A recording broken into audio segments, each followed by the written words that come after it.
It's not simply a story of good guy versus bad guy. Instead, it's a story of pirates and merchants, evil versus evil, so it's something different. With Rogue Galaxy, we decided we would try something new, something along the lines of a sci-fi series. The idea was a good combination of Miyazaki's animation and the space operas in Star Wars. My name is Naohiro, and I'm the US producer for Rogue Galaxy. Level 5 really set out to make it so that you're kind of immersed in that world and you kind of lose yourself in that world. And you move from dungeon to dungeon. Even from world to world, the gameplay is seamless. There are no load times.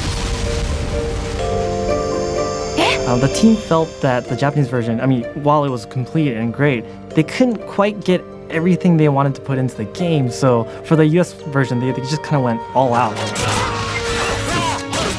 The number of weapons and the number of moves and the new battle system and the new world, they put their hearts into the US version. I think they consider it the complete version.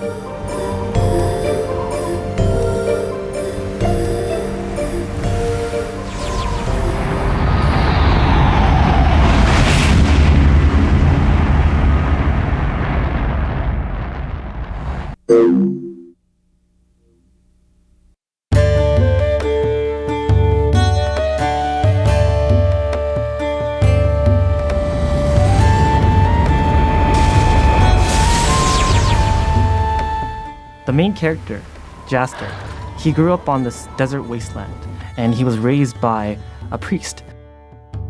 And his dream was always to travel throughout the galaxy. He would look up at the stars and go, one day I'm gonna get up there. He starts out the game as very much the kid who wants to leave home. He's trying to find himself, and he's trying to find the galaxy, and he's trying to find the world, and he lives in this mythical place, but he's never had a chance to leave his own planet. So by a bunch of strange coincidences, he gets mistaken for somebody and pulled aboard a pirate ship where he gets a chance to kind of explore the galaxy and see all the wonderful things in the universe.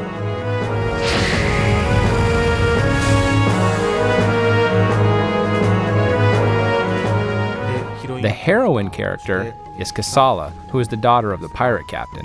She fights with the dagger and uses martial arts kicks. Then there's the pirate, Zegram. He's a bounty hunter. And there are robots and other aliens from other planets. There are a lot of playable characters. Lilica is from a jungle planet. And she's one of those warrior princess types, sexy but tough. And she's played by a really great voice actress, so I think everybody will enjoy it.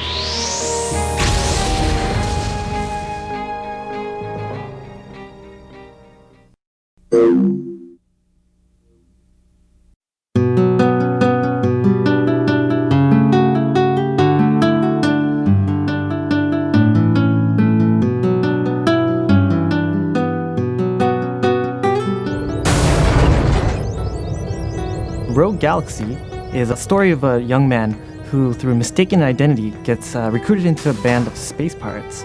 And they go off on this grand adventure throughout the universe looking for this fabled treasure that's hidden on this lost planet.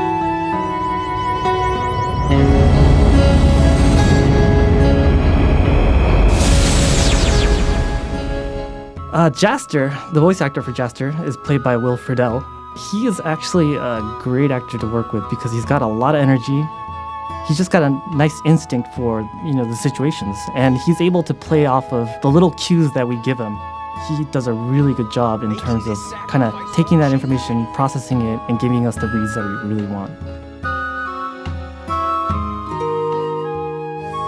The character that I play, his name is Jaster, and he starts out the game as very much the kid who wants to leave home. He's trying to find himself, and he's trying to find the galaxy, and he's trying to find the world, and he lives in this mythical place, but he's never had a chance to leave his own planet. Something is causing the problem in the village. If we can find the source, we can save the villagers. Please, Lilica, reconsider. You know what's funny? One of the things that actually really helps prepare for a character in a video game role is being a gamer. And I've been playing video games my whole life, and that's something that actually really helps. Today, for instance, we were doing oofs and ughs, where you're getting hit or you're getting punched, or it's just like an oof or an and there's really not much to play off of. But when somebody in the booth then says, this is a specialty move, as a gamer in your head, you're going, okay, this is hitting a whole bunch of buttons at one time to build up your power, and this is where the big move comes along. And you know that from an acting standpoint, that's where the big damage should be taken or damage should be given, so that sound has to be, kind of sharp or loud, and you can actually use your past history with playing video games to help you record the stuff that you're doing. And it's strangely enough very helpful to be a gamer, to record the games.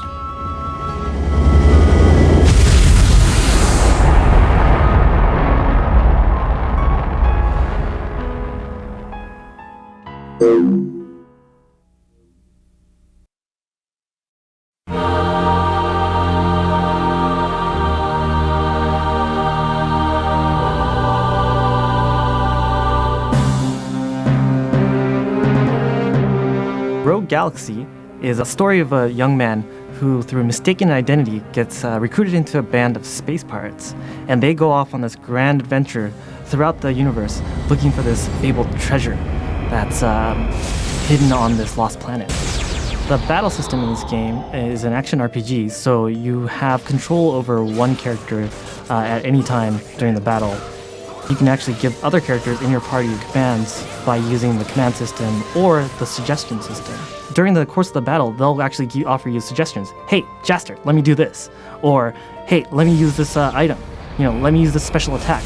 And it's up to the player to allow them to do that or not.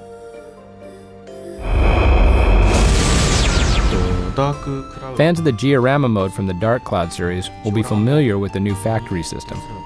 The player can take items A and B found during their adventure, then combine them to create new items. In Rogue Galaxy, there's actually numerous side quests and mini games that you can actually play. And one of the major things is the Insectron tournament and the Insector collecting element of the game. Each planet has their distinct Insector, and each one has a different trait.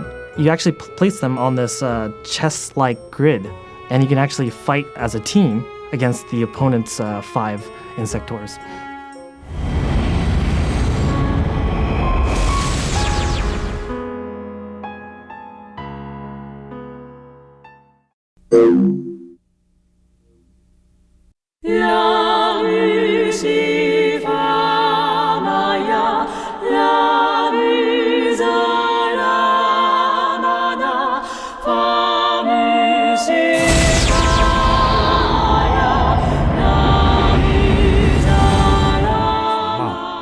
With Rogue Galaxy, we decided we would try something new, something along the lines of a sci-fi series.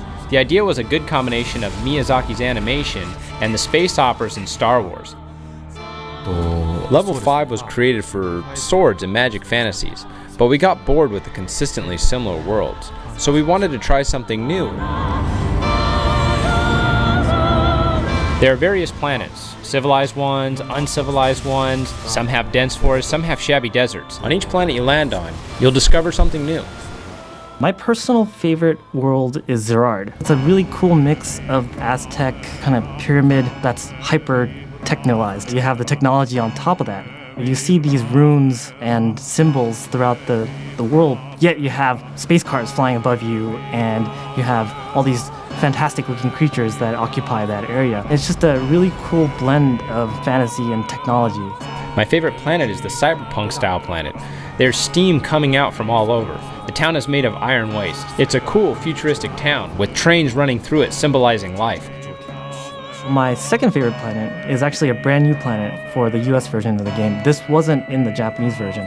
And it's an entirely new planet, a water planet. 90% of the world is covered in ocean. I think everybody will really enjoy it.